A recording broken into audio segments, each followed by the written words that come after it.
প্লাস্টিকের উপরে আমরা এতটাই নির্ভরশীল হয়ে গিয়েছি, প্লাস্টিক ছাড়া আমরা কিছুই বুঝি না।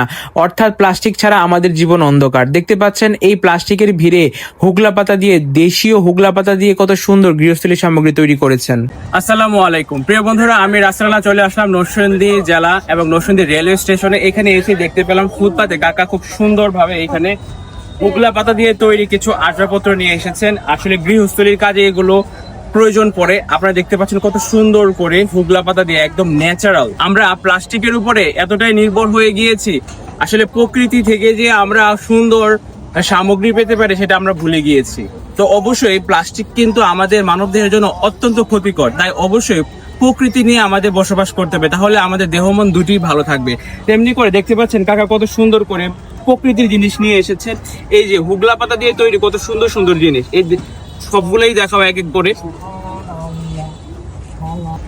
এই যে কত সুন্দর একটা ঝুড়ি, একদমই ন্যাচারাল, কোনো প্লাস্টিকের কোনো ইন্ধনই নাই, মানে আমাদের দেশীয় জিনিস।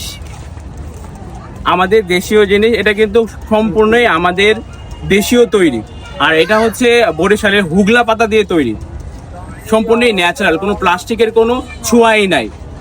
সো আমরা অবশ্যই এটা অবহেলার চোখে দেখতেছি। কত সুন্দর বাটি, সুন্দর, একদমই ন্যাচারাল, কোনো প্লাস্টিকের ছোঁয়া নেই। এটা কি টুপি? না না না, ঝুড়ি, এটা সবগুলোই ঝুড়ি আইটেম। কত সুন্দর দেখতে পাচ্ছেন, র্যাপিং করা। তারপর এটা কোনো প্লাস্টিকের ছোঁয়া নেই, সম্পূর্ণ ন্যাচারাল। আমি বারবারই বলতেছি সম্পূর্ণই ন্যাচারাল, প্লাস্টিকের কোনো ইন্ধনই পাবেন না এখানে। এই যে আরেকটা জিনিস দেখাচ্ছি, সেটা হচ্ছে যে কাকা এটা কি? ও, খাবার টেবিলের ম্যাট, সম্পূর্ণই ন্যাচারাল। কত সুন্দর দেখতে পাচ্ছেন, এটা হচ্ছে আমাদের বরিশালের হুগলা পাতা দিয়ে তৈরি।